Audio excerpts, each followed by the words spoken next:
Olá, eu sou o jornalista Cefas Carvalho e estamos começando mais um programa Conversa de Botequim, diretamente do Bardalos Comida e Arte. Você sabe, o programa tem produção de Raquel Lucena, filmagem de José Aglio, tem assistência de direção de Ananda Carvalho e tem apoio de Adurne, Cicobi, Francisca Seguros e do Saiba Mais. Como o programa é no Bardalos Comida e Arte, tem barulho, tem as pessoas andando no bar, enfim, é um programa espontâneo, divertido, mas ao mesmo tempo com conteúdo. E como anunciado, no programa de hoje nós trazemos aqui o ex-prefeito de Natal e pré-candidato ao Senado, Carlos Eduardo. Prefeito, vou usar aquela nomenclatura que os jornalistas usam para dizer o último cargo da pessoa. Prefeito Carlos Eduardo, boa tarde. Boa tarde, Cefas. Parabéns por esse programa e principalmente por você escolher o Centro Histórico de Natal, não é? Precisamente aqui no bar do meu amigo Lula Belmont, não é? Tem tudo a ver com a boemia da cidade, a vida cultural de Natal, não é? Então é uma satisfação estar aqui no Conversa de Botequim com você, meu amigo. Estou à sua disposição. Perfeito, a satisfação é toda minha, agradeço por ter aceitado o convite, sei que a agenda do senhor é concorrida. E antes de falar de política, então vamos falar de centro, já que estamos no centro. Política a gente deixa para depois. O senhor sempre foi um entusiasta do centro histórico. Eu que já morei no centro, que frequento o centro, já trabalhei aqui, sempre vi o senhor em eventos como o Prato do Mundo, no Carnaval. Como é que foi esse investimento no centro histórico e os desdobramentos que isso teve, prefeito? Veja, Natal era uma cidade que no passado, lá pela década de 70, até a década de 70, tinha um grande carnaval, né? Eu, garotinho, vinha pro Corso aqui, na rua João Pessoa, eram os blocos carnavalescos, as tribos de índio, né? Os papangus. Então, aquela coisa era muito bonita, a cidade ficava alegre, né? Então, depois, a gente viu que o Carnaval de Natal desapareceu. E o prefeito de Natal, eu trazia dentro de mim aquelas imagens, né, de garoto, né, de adolescente. E coloquei como objetivo, como força-tarefa, digamos assim, o resgate do Carnaval de Natal. E aí, em 2013, nós fizemos um grande carnaval, e assim sucessivamente. 2013, 2014, 2015, 2016, 2017, 2018, que foi o último carnaval que eu estava como prefeito de Natal. Mas o Centro Histórico foi muito prestigiado, merecidamente, naturalmente. Você não pode resgatar o Carnaval de Natal sem fazer com que o Centro Histórico de Natal tenha essa manifestação cultural, não é? Com toda a força, com toda a alegria. E começou com Lula Belmont, né, com o desfile das Quengas, que é um desfile assim maravilhoso, é irreverência, não é? É inteligência. E o senhor sempre prestigiava, né? Sim, eu sempre estava lá prestigiando sim. Os amigos Ricardo e Lula, e eu sempre vi o senhor também prestigiando. Domingo, presença garantida, e a gente sempre reunido com Lula, o Centro Histórico escolhia uma atração para a gente trazer. Sim.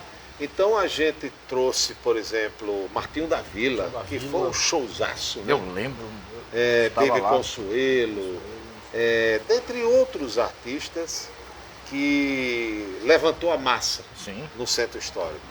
E depois os blocos carnavalescos surgindo nas ruas, né, nas vielas aqui do Centro Histórico, né, mostrando que esse Centro Histórico, quando ele é apoiado, ele tem vida, não é? Ele tem vida. Então começou pelo carnaval. Sim.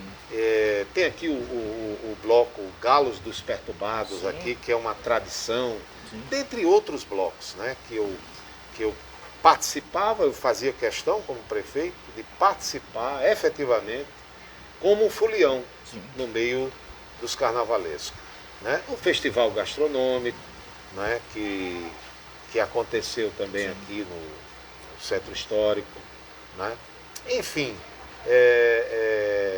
a maior festa cultural do Brasil, né, genuinamente brasileira, ela foi resgatada na nossa gestão a partir do Centro Histórico.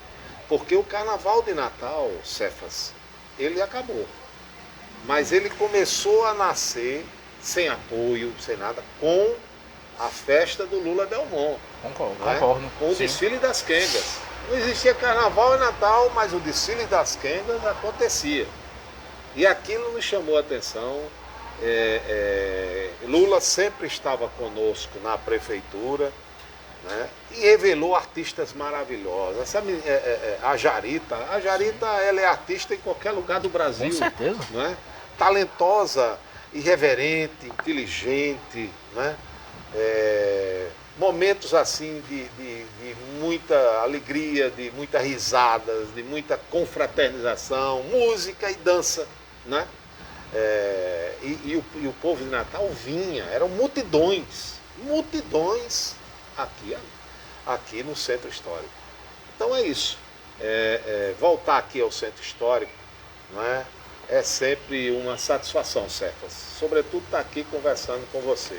Perfeito. Prefeito, e parece que o seu sucessor, Álvaro Dias, manteve isso, porque ele manteve Dácio Galvão, que é o presidente da Fundação Capitania das Artes, FUNCARTES, que é o responsável pelo carnaval. É uma satisfação para o senhor ver que isso foi mantido, que isso não foi cortado? Claro. Depois de 2013 até 2018, foram 6 carnavais. O carnaval consolidou-se. O carnaval é uma realidade na cidade de Natal. Tá certo? Primeiro, a maior festa cultural do Brasil. Depois, a alegria das pessoas. E a gente precisa de alegria, sim, né? Claro. Nós precisamos de alegria, nós precisamos de bom astral, né? A vida tem muitas dificuldades, né? Então a gente precisa de alegria. E o carnaval leva a isso, as pessoas a cantar, a dançar, a ficarem irreverentes, a beber, tomar uma, não é? Eu já estou tomando uma aqui, e não é carnaval. Eu estou vendo. Então, o carnaval, além disso, a movimentação econômica. Né? Porque ganha do vendedor ambulante ao hotel mais luxuoso da Via Costeira. Né? Ganha o ambulante, ganha o bar, ganha o restaurante, ganha o comércio de um modo geral, ganha a pousada, ganha o hotel, né? Ganha a cidade. Né? Porque o fluxo turístico, sim, é impressionante no carnaval. Então, o secretário de Cultura, Dácio Galvão, que estava comigo nesse projeto, né? Quando eu saí, o prefeito Álvaro o manteve, né? Então as coisas continuaram e o carnaval continuou. E só não aconteceu por conta dessa pandemia. Mas quando essa miséria foi embora, não é? Nós vamos ter de novo a alegria do carnaval na nossa cidade de Natal. Ninguém mais vai acabar o carnaval de Natal. O carnaval de Natal voltou para nunca mais ir embora. Que assim seja. Lembrando que você pode fazer perguntas para Carlos Eduardo, faz a pergunta que a produção traz para cá, perguntas com educação, lembrando, senão nem passam pelo crivo. Perguntinhas boas, não isso. Deixa aqui em dificuldade. Com educação. As perguntas com dificuldade, eu que vou fazer. Tô brincando. Não, mas eu estou disposto, eu sou um democrata. Pronto, né? Podem fazer as perguntas. A responder se alguém está interessado em fazer. Geralmente fazem muitas perguntas aqui. Raquel e Ananda trazem as perguntas aqui. Vamos começar a falar sobre política agora para 2022, prefeito.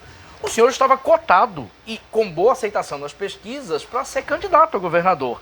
No entanto, numa daquelas reviravoltas políticas que o Rio Grande do Norte é farto, o senhor entrou em acordo com a governadora Fátima Bezerra e tudo indica, até onde eu sei e até onde todos nós sabemos, vai ser o pré-candidato, né, que as candidaturas são pré-candidato ao Senado com apoio de Fátima Bezerra. Como é que foi essa reviravolta? Veja, Cefas, eu tenho um passado com a governadora Fátima Bezerra. Eu, deputado estadual, fui eleito o mais moço deputado estadual do Rio Grande do Norte com 25 anos de idade. Na eleição de 89,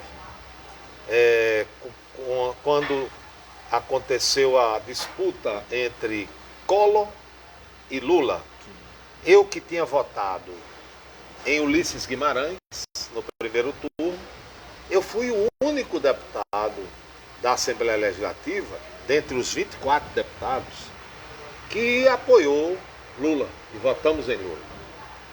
Bom, aí depois veio 2002, nós votamos em Lula. Veio 2004, eu e Fátima disputamos a Prefeitura de Natal, e Fátima não foi para o segundo turno. Mas ela não indo para o segundo turno, a gente conversou e ela votou em mim e me apoiou. Em 2008, na minha sucessão, quem foi a minha candidata a prefeita? Fátima Bezerra. Né? Apoiamos Fátima na nossa sucessão. Infelizmente ela perdeu e a vitoriosa quase que destrói Natal. Né? Aí depois veio 2012. No segundo turno, Fátima e o PT me apoiaram. Né? Então, eu votei no Lula em 2002, em 2006, votei na Dilma em 2010, votei em 2014. Então, há um passado entre a gente, de alianças, de apoios recíprocos. Né? Disputamos em 2018 o mesmo lugar, ela ganhou. Né? E quando chegou agora, esse país está metido, infelizmente, numa polarização odienta. Né? O presidente da República é um político despreparado. Né? Ele não está à altura do cargo de presidente da República. Né? Tem levado o Brasil a um grande retrocesso. Né? Retrocesso na educação, retrocesso na cultura, retrocesso no meio ambiente, né? Retrocesso na saúde. Né?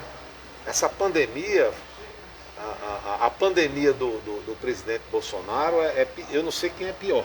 Né? É uma conjunção de coisas que mostra que o Brasil ficou na contramão da ciência, né? Contra as vacinas, né? Fazendo pilhéria com a vacina. Quem tomar a vacina, o homem vai falar fino, a mulher vai criar barba, vão virar jacaré. Né? Nunca eu vi o presidente visitar um hospital. Não visitou. Nunca vi ele visitar um doente, um hospital. Ele diz apenas que não é coveiro, e daí? Exatamente. Não é isso? Exatamente. Né? Na chacota, né?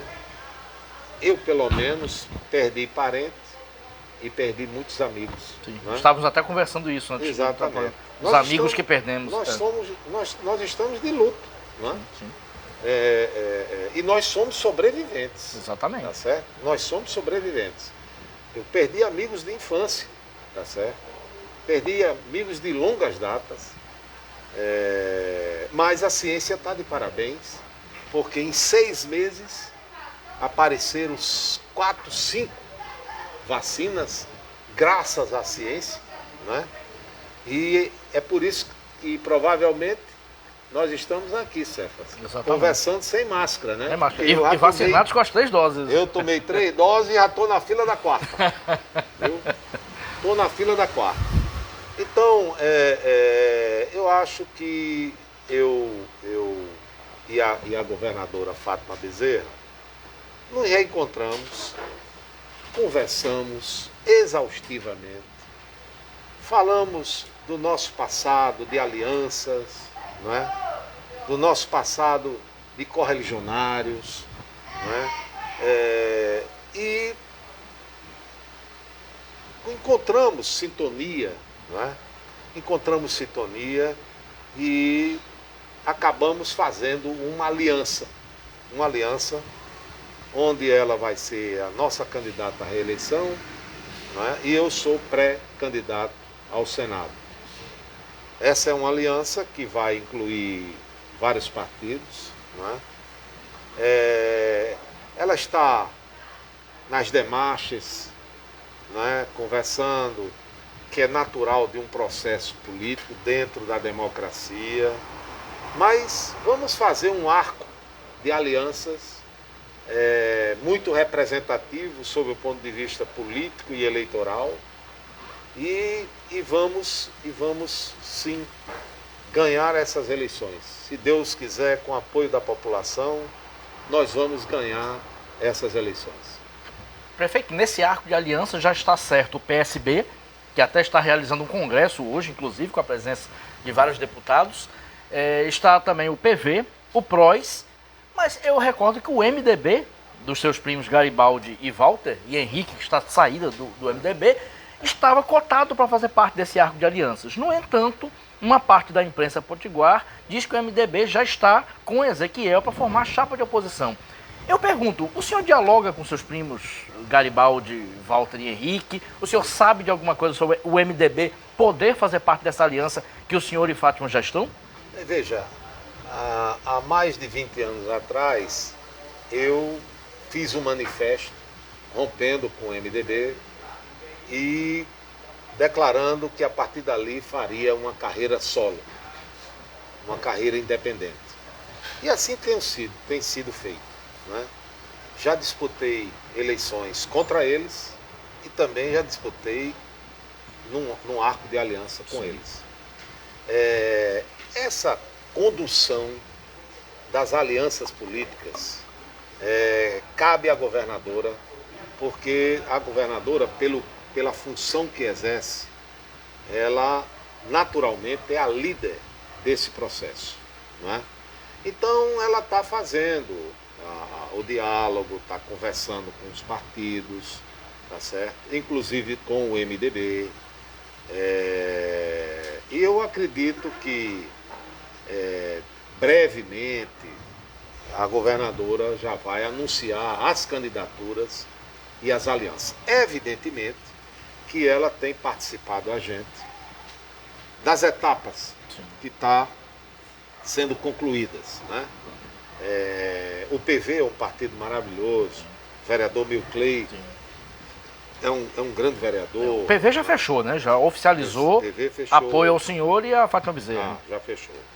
Aí tem o PSB, tem o PROS, o PDT, que vai completo também, e aí está se discutindo com o MDB, né?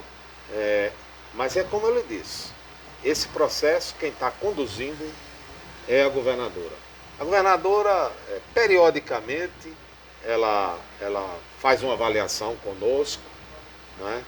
Nós conversamos bastante, e vamos aguardar o fim desse processo, que vai ser harmônico, tá certo? E nós vamos, para a reeleição, fazê-la governadora novamente, e vamos ganhar para o Senado, vamos fazer a maioria dos deputados federais, e vamos derrotar o Bolsonaro. Perfeito. Então deixa eu fazer uma pergunta justamente sobre o bolsonarismo. O seu provável adversário é uma vaga só para o Senado, né? Agora em 2022. O seu provável adversário, ou pelo menos adversário mais forte, adversário direto, é o atual ministro do Desenvolvimento Regional, Rogério Marinho, ex-deputado federal, relator da reforma trabalhista e que não conseguiu reeleição. Como é que o senhor vê a expectativa de um confronto em palanques diferentes? Obrigado, Ananda. Obrigado, já tem as perguntas aqui, mas primeiro vamos à minha pergunta.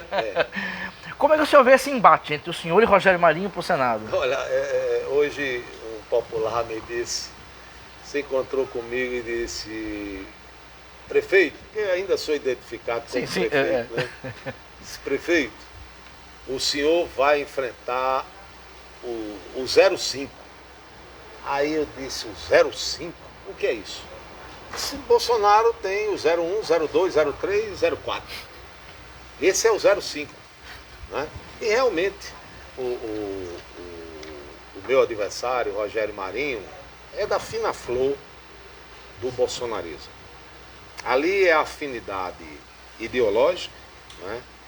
Afinidade partidária, e que precisa ser derrotado no Rio Grande do Norte. Rogério Marinho fez uma reforma trabalhista e na época, há 5 anos atrás, foi proclamado como a reforma que ia diminuir radicalmente o desemprego. Sim. E que ia aumentar a renda do trabalhador. 5 anos depois, a reforma trabalhista, né, aumentou o desemprego e diminuiu radicalmente a renda do trabalhador. E tem, Cefas, perversidades. Você sabia que foram mudados 100 artigos da CLT? Uma das maldades do senhor Rogério Marinho, o deputado relator da reforma trabalhista, ele obriga as mulheres, em período de lactose, período de amamentação, a trabalhar em atividades insalubres, se assim o patrão mandar. Né? Uma outra coisa, eu falaria muito, eu vou elencar aqui alguns pontos, né, que mostra que ele é um carrasco da classe trabalhadora brasileira e que esses trabalhadores brasileiros esperam que nós potiguares, tá certo, derrote, tá certo, esse algoz do povo brasileiro, Rogério Marinho. Então você veja o seguinte, ele, em um dos artigos, ele faz com que, se o empregado é demitido e se ele for buscar os seus direitos na Justiça do Trabalho, se ele perder, ele é obrigado a pagar as custas do advogado do patrão. Você sabe o que é isso? É desestimular os trabalhadores, tá certo? Desestimular os trabalhadores de procurar os seus direitos. Ele deixou o trabalhador que ele vai ter que pagar. Desprotegido. Completamente desprotegido. Aí você veja o seguinte, eliminou os sindicatos. Né? Hoje a empresa chama individualmente o trabalhador. Por exemplo, se um trabalhador ele vai negociar com o patrão, com a empresa, trabalhar no final de semana, ele não tem o direito de reivindicar o valor pecuniário daquilo, tá certo? Ele não tem o direito. Quem determina é o patrão, tá certo? Antes como era?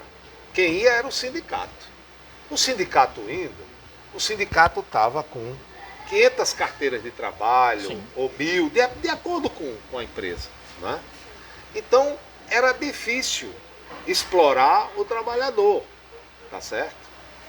Como o sindicato foi alijado pela reforma trabalhista, o que acontece? A empresa diz, você vai trabalhar, tá certo? Os honorários estão aqui. O seu extra está aqui. Agora, se você não aceitar, não tem problema não. Eu lhe demito porque tem 100, 150, 200 querendo ir no seu lugar. Então, por exemplo, estabeleceu o trabalhador informal hoje, do Brasil, ele não tem mais seguro-desemprego, ele não tem mais abono salarial, tá certo? Ele não tem mais FGTS. Certo? Então, essa é uma reforma que o PDT, o meu partido, já disse que vai fazer uma revisão. Já vi que o presidente Lula e o PT também anunciou uma revisão, tá certo? Dessa reforma trabalhista, porque realmente foi uma reforma que deixou completamente desguarnecido, desprotegido, tá certo? Explorado o trabalhador brasileiro. Então esse é o Rogério Marinho. Esse é o Rogério Marinho, tá certo? Que agora quer voltar ao parlamento. Ele foi relator da reforma trabalhista e agora ele quer voltar como senador. Como senador, né? Veja, a reforma da Previdência. Eu vou dar um exemplo a você. Sim. Eu estou levantando esses dados porque aonde eu vou, aonde eu chego, em qualquer parte do Rio Grande do Norte, na zona rural do Rio Grande do Norte, as pessoas comentam da reforma da Previdência, certo? Não foi mudada a aposentadoria rural, mas o trabalhador que antes se aposentava com 60 anos de idade, mas tinha 40 anos de trabalho, 37 anos de trabalho, 36 anos de trabalho, ele agora vai ter que trabalhar mais 5 anos. Sim. Eu conheci um caso, tá certo, em que o trabalhador ele começou aos 15 anos, o que é próprio, sobretudo na nossa região Nordeste. As nossas crianças, adolescentes, que é proibido, tal, mas ele sai para ajudar no orçamento da família. Só por isso. Então ele vai trabalhar para melhorar o orçamento da família. Então, se ele começa aos 15 anos, como é comum, sobretudo na região Nordeste, ele vai trabalhar 50 anos para se aposentar. Só aos 65 anos. Quer dizer, verdade. Tem coisas que vão ser revistas, tá certo? Isso foi proclamado como agora a Previdência, o Brasil vai melhorar e tal. O Brasil piorou. O Brasil é um país muito pior, mas infinitamente pior do que há 3 anos e meio atrás, quando o presidente Bolsonaro começou a governar. Nós temos hoje inflação de 11%. Nós temos hoje a gasolina aumentou 100%. A gasolina, tá certo? Aí disse, não foi a guerra. Nesses 100%, só está embutido 20% de aumento por causa da guerra. 80% foi antes da guerra. O litro a R$ 8,20, tá certo? Aí você tem um botijão de gás a R$ 130. Quando ele começou era 60. Hoje é o dobro, mais do que o dobro, não é? Aí você tem, se vai para a educação, você viu agora esse escândalo que está aí. No Ministério. Corrupção até com a Bíblia, né? Pelo amor de Deus. Sim. Agora você veja o seguinte, o Enem, que começou em 2005, teve este ano o menor número de matrículas de toda a sua história desde 2005. É verdade. Sabe o que é isso? É o jovem que deixou de sonhar. Deixou de sonhar. Não é? O estudo não é mais uma coisa que ele cresça intelectualmente, materialmente. Não é? Por quê? As nulidades que estão no Ministério da Educação, não é? Estão afundando. O Brasil está realmente num retrocesso, a gente sabe disso. Não é? Desemprego, não é? Situação, realmente nós vivemos uma situação muito difícil, mas não vamos desistir do Brasil, assim dizia meu saudoso amigo Eduardo Campos. Não vamos desistir do Brasil. Aí está a democracia ameaçada por Bolsonaro, Cefas.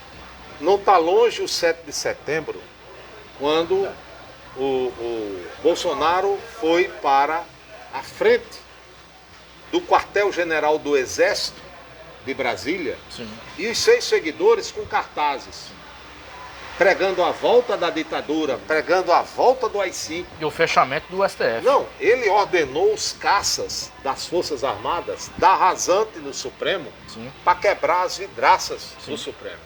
Tá certo? Sim. Eu acho que as instituições têm que ser criticadas. Elas não são incólumes, né? Imunes a críticas. Nós temos que criticar, tá certo? Até para melhorar, não é? Agora, você fechar o Supremo, fechar o Congresso, que são os pilares da democracia, aí você está pregando um golpe, né? Você está pregando a volta da ditadura. E a sociedade brasileira, o povo brasileiro, já sabe que nos últimos 30 anos, a maior conquista do povo brasileiro é o regime democrático. Então, o senhor Bolsonaro, ele não dá um golpe porque ele não tem condições. Mas ele é inimigo da democracia, tá certo? E ele é um projeto de ditador. E é isso que nós brasileiros, sem ódio e sem medo, tá certo? Temos que, através das eleições e através do voto, derrotar o presidente da República e fundar um governo que dialogue mais com a maioria da sociedade, tá certo? E que a gente retome os investimentos na educação, né? Que a gente impeça o crime que está acontecendo nas reservas indígenas, os garimpeiros invadindo com a anuência do presidente da República, né? As queimadas na Amazônia e no Pantanal, né? Nunca se queimou tanto, o ecossistema nunca foi tão agredido. Né? Então, é uma série de mazelas, mas dentro da democracia nós vamos com o voto. Voto tem poder, voto tem consequência, tá certo? E é com o voto que a gente vai resgatar o Brasil dessa situação precária e de atraso que esse governo atual jogou o nosso país. Perfeito. Registrando que o seu pai, Agnello Alves, saudoso Agnello, e seu tio Aloysio foram perseguidos pela ditadura. Foram caçados, inclusive. Já tem comentários aqui. Marcela Thaís, boa tarde a todos. Boa tarde, Marcela. Que bom que você está aqui vendo. E Leane Cavalcante, boa tarde, Leane. Cláudia Borges, cordelista lá de Macaíba, boa tarde, muito bom. Que bom você aqui. Abraço para você e para seu filho. Cláudio Wagner da Silva, da SPVA, Sociedade dos Poetas Vivos e Afins. Boa tarde, obrigado, Cláudio. E o próprio Cláudio, de novo, pela qualidade... Sevas Carvalho, parabéns pela qualidade das entrevistas. Este programa hoje está show. Obrigado, pessoal aqui. É o Cláudio? É o Cláudio Wagner, da SPVA. Cláudio Wagner, meu abraço. Muito obrigado pela sua audiência. Verônica Maria, aqui do Artesã, aqui do Beco da Lama. Nem acredito que estou vendo e ouvindo isso. Nossa, que bom. Que bom. Creia. Isso. Sueli Júlio, professora lá de João Pessoa da Paraíba. Palmas. Obrigado. Olha, esse é o programa Interestadual? Interestadual, às vezes internacional. Olha, o tal do Cefas não é brincadeira não, viu? O tal do Carlos Eduardo também de botequim é muito séria. E a Verônica Maria de novo. Parabéns, Cefas, grata pela oportunidade de conhecer os novos pensamentos dos candidatos. É bom isso, né? Bom. Democracia, falando diretamente, se tiver... Lembrando que você pode fazer perguntas, faça perguntas aqui pro prefeito Carlos Eduardo, candidato ao Senado. Adão, se tiver perguntas, mande aqui. Prefeito, deixa eu fazer uma pergunta agora sobre eleição. Sim. O senhor falou agora de polarização. Realmente o Brasil está polarizado entre Lula e Bolsonaro, que são os dois que lideram. Contudo, o senhor é de um partido, o PDT, que tem um candidato a presidente. É um bom candidato. Ninguém duvida da capacidade, principalmente da inteligência de Ciro Gomes. Contudo, Ciro tem um temperamento explosivo que provavelmente o leva a perder pontos nas pesquisas. Tanto que ele dificilmente ultrapassa 7%. Como é lidar com isso, de ter um candidato à presidência tão preparado, tão qualificado, mas que infelizmente não consegue decolar, prefeito? Olha, Ciro é um dos poucos políticos brasileiros que estuda.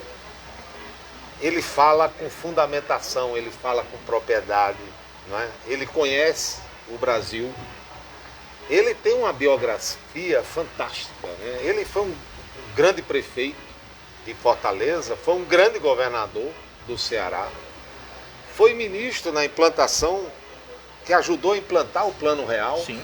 Nós temos uma moeda hoje, que hoje está valendo pouco por conta desse governo, inflação de 2 dígitos. Né? Ciro foi ministro 2 vezes. Ciro realmente tem capacidade de administrar esse país. Nós vamos com Ciro, tá certo? Nós vamos com Ciro, nós estamos no campo da oposição, tá certo? E sabemos também que existe a candidatura de Lula, não é? Lula, a quem eu já votei várias vezes, não é? E no segundo turno, eu acho que Ciro e Lula se entenderão. Com ala, né? Se houver segundo turno, o PDT, digamos assim, vai para Lula. Sim. E eu acho também que o PT vai para Ciro, se for o caso. Não é? É preciso que se diga isso. Sim. Eu acho que o presidente Lupe tem a melhor relação com o presidente Lula, viu? Então nós somos partidos que estamos no mesmo campo da oposição ao Bolsonaro.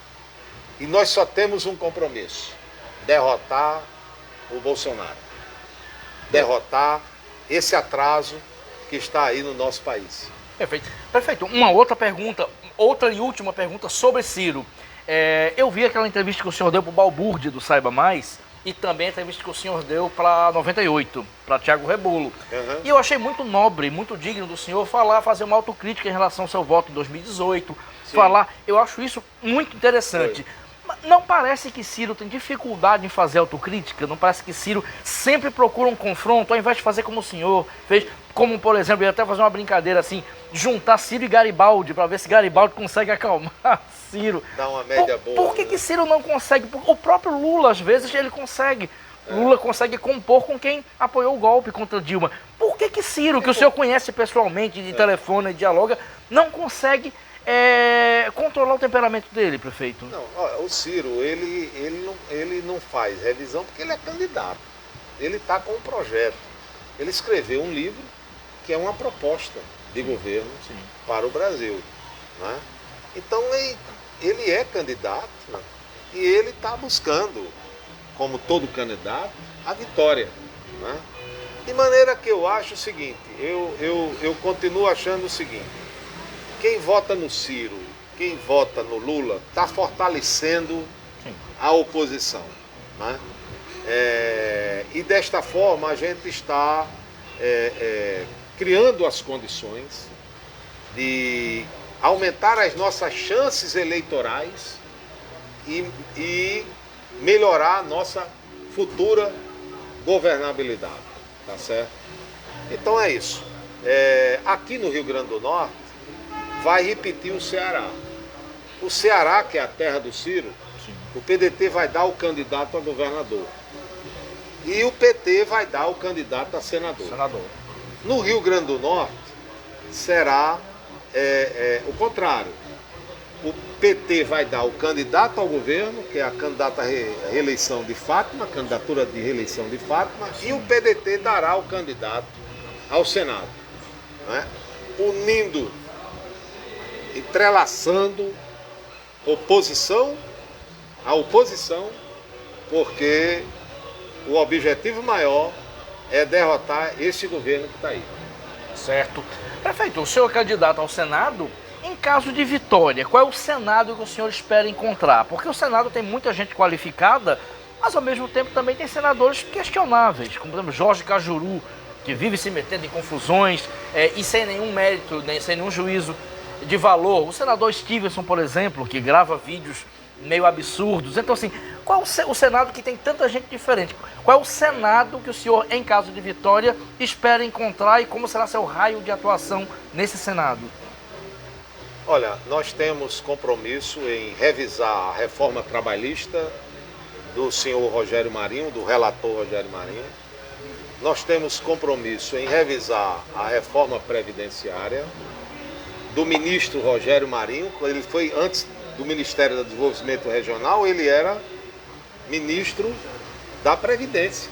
Né? Nós temos compromisso de apoiar o governo que venha resgatar o Brasil desta situação. Tá certo? O Brasil houve um retrocesso em várias áreas. Retrocesso no meio ambiente, retrocesso na cultura, retrocesso na educação, retrocesso no meio ambiente, tá certo? O Brasil precisa e vai precisar de governabilidade, de um arco de aliança muito grande, tá certo? De apoios no Congresso Nacional, no Senado Federal, dentro deste projeto, porque todos os projetos do Poder Executivo, eles vão ser debatidos e deliberados no Congresso Nacional. Então, os nossos compromissos é exatamente com essas causas, tá certo? A gente parar com essa sanha predatória de incendiar a Amazônia e o Pantanal, tá certo? De invadir as terras indígenas, tá certo? Matando os índios, não é? Numa exploração predatória, aqueles que são realmente os pioneiros brasileiros, né? E que em todos os governos tiveram respeitado o seu espaço territorial, tá certo? O único governo que respeita esse espaço territorial é o governo Bolsonaro, tá certo? Então a gente precisa rediscutir esse país e no Congresso Nacional nós estamos nessas causas. Precisamos realmente de uma força no Congresso Nacional que precisa, o eleitor, ele precisa refletir muito. Por exemplo, não adianta votar em Ciro se vai votar num deputado federal ou senador do Bolsonaro. Não adianta votar em Lula se vai votar num senador bolsonarista ou num deputado federal bolsonarista. Sim. Porque ele está dando com a mão e está tirando com a outra, tá certo? Então é preciso o eleitor prestar atenção, não é? Porque, como eu disse aqui, voto tem poder, voto tem consequência, tá certo? Um governo bom faz muito bem a uma população. Um governo ruim faz muito mal a uma população, tá certo?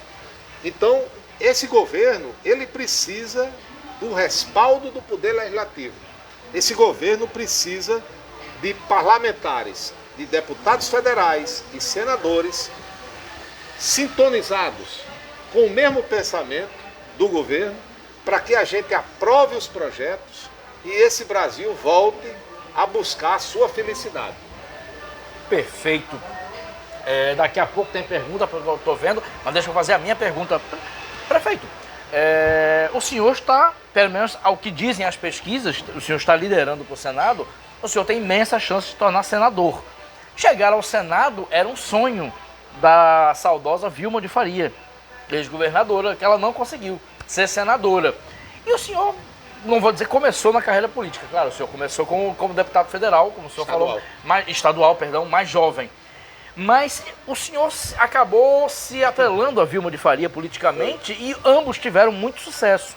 Quais são as lembranças que o senhor tem de Vilma de Faria? Como é que foi aquele... Eu vi que o senhor falou em 98 sobre como começou quando Vilma foi candidata a prefeita e o senhor a vice. Quais são as lembranças que o senhor tem disso? Olha, eu e Vilma começamos o seguinte. No ano de 2000, fizeram aliança com o MDB e apareceram 14 candidatos a vice. E o MDB foi mostrar a Vilma que ela escolhesse 14 candidatos. Ali tinham 14 nomes para serem candidatos a vice. O meu nome não estava. Não estava? Não estava. Era os 14? Não estava. Aí Vilma disse, olha, por que não bota o 15º, que é o secretário, o deputado Carlos Eduardo? Aí a turma disse, o que é que estava vendo? Olha. E aí botaram o meu nome. Naturalmente ela me escolheu. Não é? Me disse ela na época que acompanhava meu trabalho na Assembleia, acompanhava o nosso trabalho como secretário de Estado, e ela tinha muita simpatia, muita admiração. E aí eu fiz aquela aliança com Vilma, né? Eu já estava nessa época, não foi o MDB que me indicou. O MDB botou uma lista de 14 sem o meu nome. Sim. Então, ela que me escolheu. Ela que escolheu. Então, lá para as tantas, eu estava muito agastado com o meu sistema político. É da minha natureza, eu tenho uma natureza de independência, sabe? Eu sou atrevido. Eu sou um político independente, que busco a luz própria, tá certo?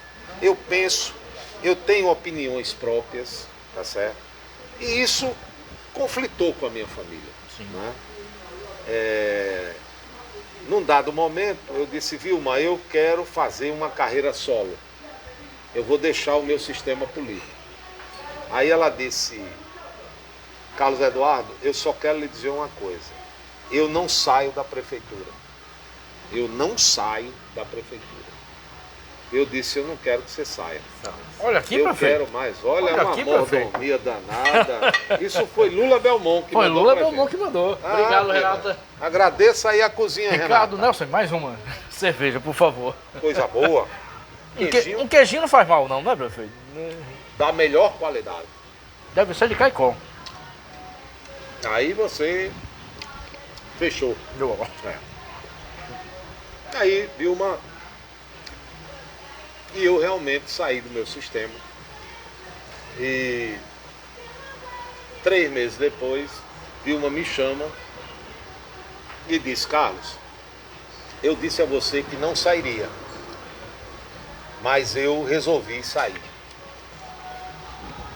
Eu vou disputar o governo. Você vai assumir a prefeitura. Eu confio em você. E assim foi feito. Fizemos uma parceria e ganhamos eleições em cima de eleição. Sim. Aqui. Eu tenho saudade de Vilma. Conversava muito com ela. Fomos parceiros de agonias. Aquela campanha de 2002 foi um desassossego. Ninguém dormia, né?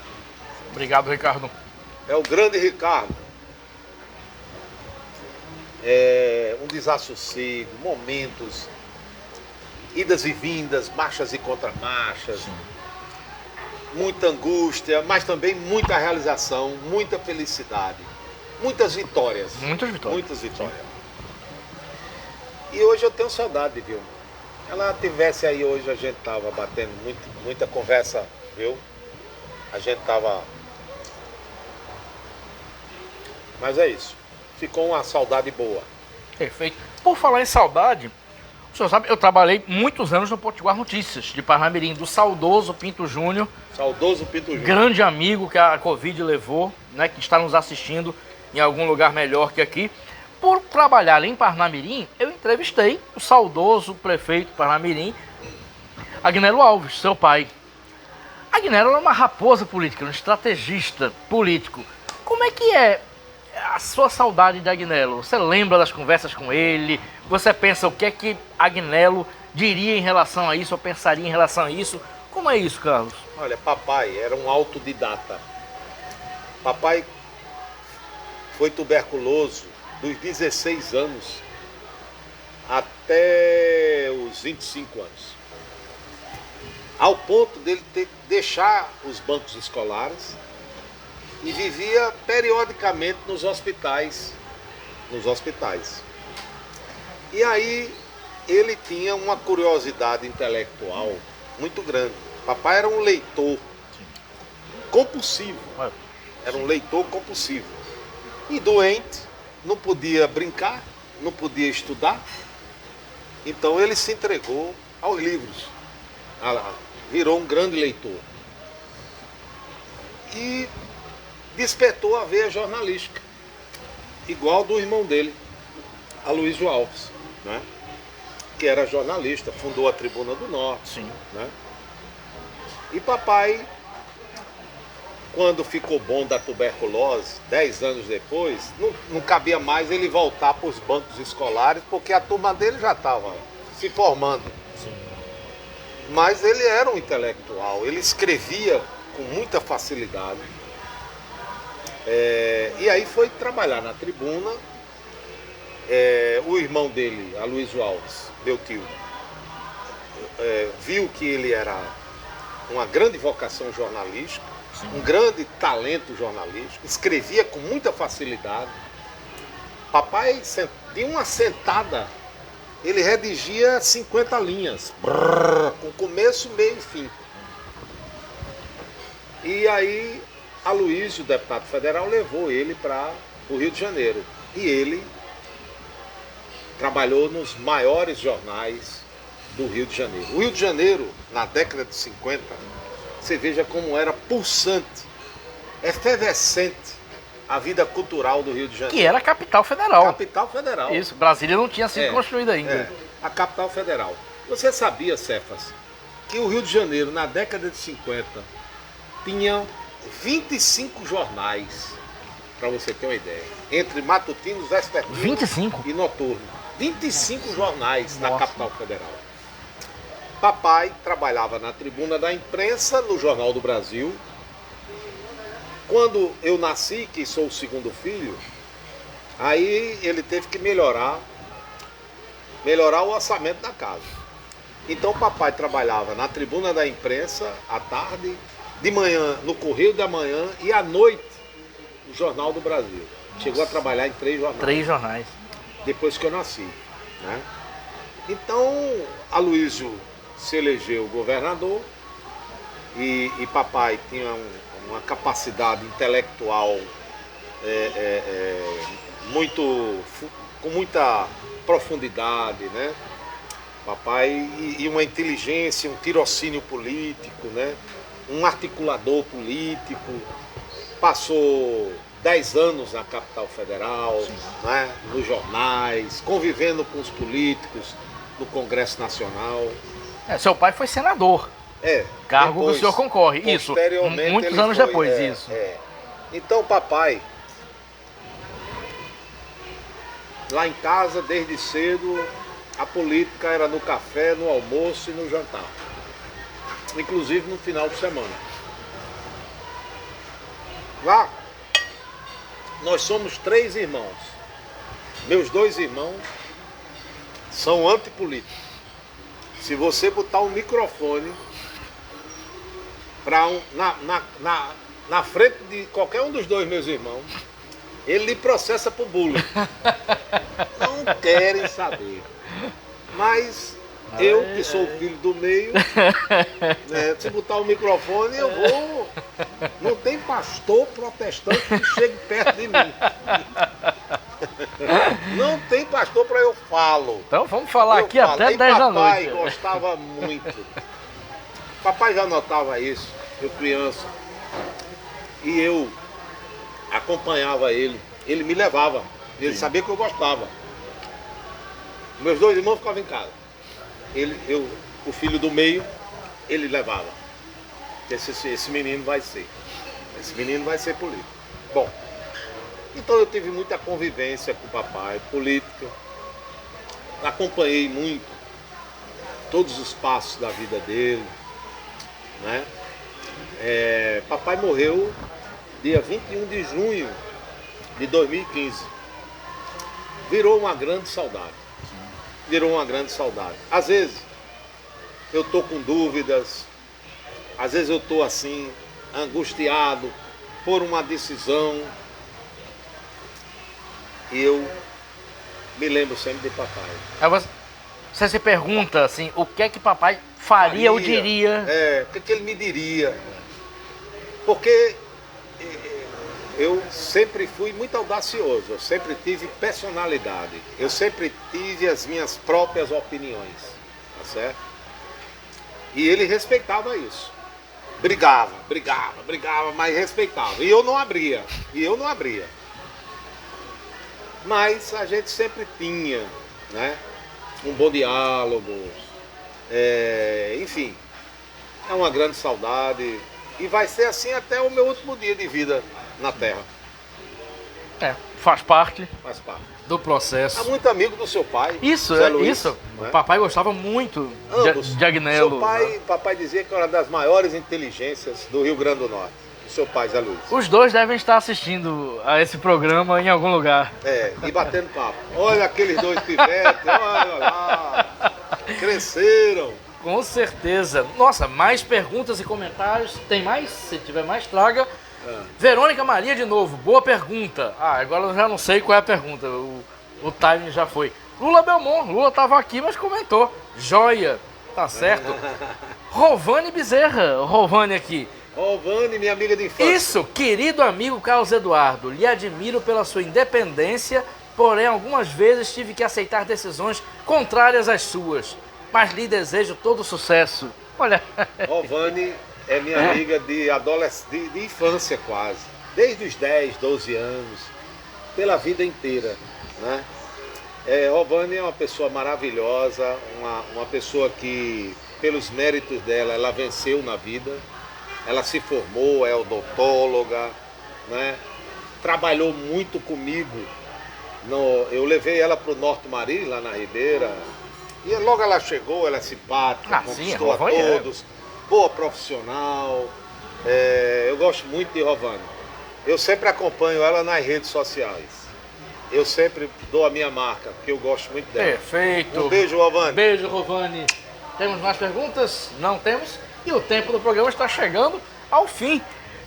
Carlos Eduardo, muito obrigado por ter aceitado. Sucesso em suas empreitadas e que venha a campanha política. A campanha vai ser dura, não vai? Vai. Nós vamos lutar. Eu quero agradecer a você, Cefas, esse espaço aqui, esse convite, nesse lugar agradável que eu já conheço, do nosso Lula Belmont. Lula Belmont é um grande incentivador do resgate do Centro Histórico de Natal. Ele já está na história do Centro Histórico de Natal. Já a presença dele já se confunde com o Centro Histórico de Natal. Você sabe que muita gente foi embora daqui, mas o nosso Lula, veio para cá. Os outros indo embora, ele disse, eu vou para lá. E é quem faz o desfile mais irreverente, mais inteligente, mais elegante, né? Mais alegre, tá certo? Do Carnaval de Natal. O desfile das Quengas, tá certo? É um evento que faria sucesso em qualquer estado do Brasil. Com certeza. Tá certo? Ali em frente ao Palácio Potengi, multidão, né? Eu acho ótimo aquela irreverência, acho ótimo que as pessoas se esmeram na sua fantasia. O próprio Lula Belmont Lula é quem vai montado. É um momento de realização, de felicidade, é um momento de desbonde, né? Eu acho aquilo o máximo, eu vibro com aquilo. Tinha até uma personagem que era a rapariga de Carlos Eduardo. E ela fazia uma farra danada. Era incrível. E quando ela ia se apresentar no palco, ela... aplaudida. Então, Cefas, muito obrigado, viu? Eu acho que a gente bateu um papo. Tem um papo bom sobre política, descontraído, mas com conteúdo, falando de política nacional, política estadual e atendendo às expectativas de quem está nos acompanhando. E sobretudo esse ano, que é um ano muito importante. Com o voto que nós vamos decidir os próximos 4 anos do Rio Grande do Norte e do Brasil. Então é preciso que todos nós participemos. Devemos participar. Não precisa brigar com ninguém, tá certo? Agora precisamos convencer aqueles que não estão convencidos. Precisamos esclarecer aqueles que não têm o esclarecimento, tá certo? Precisamos convocar todos os brasileiros para votar, tá certo? Porque é com o voto que se constrói a escola, que se constrói o hospital. É com o voto que você apoia a cultura, é com o voto que você apoia a infraestrutura de uma cidade, que você resgata os centros históricos. Tudo é o voto. O voto tem poder, o voto tem consequência. Repito. Então, vamos participar. Sem ódio, sem medo, vamos votar e vamos resgatar esse Brasil do atraso. Perfeito. Muito obrigado, Carlos Eduardo, ex-prefeito de Natal, pré-candidato ao Senado. Obrigado a você que está nos assistindo. Obrigado à equipe toda. Lula Belmont, Ricardo Nelson, Raquel Lucena, José Águio, Ananda Carvalho. E fique sempre ligado no programa Conversa de Botequim. Até mais, até a próxima.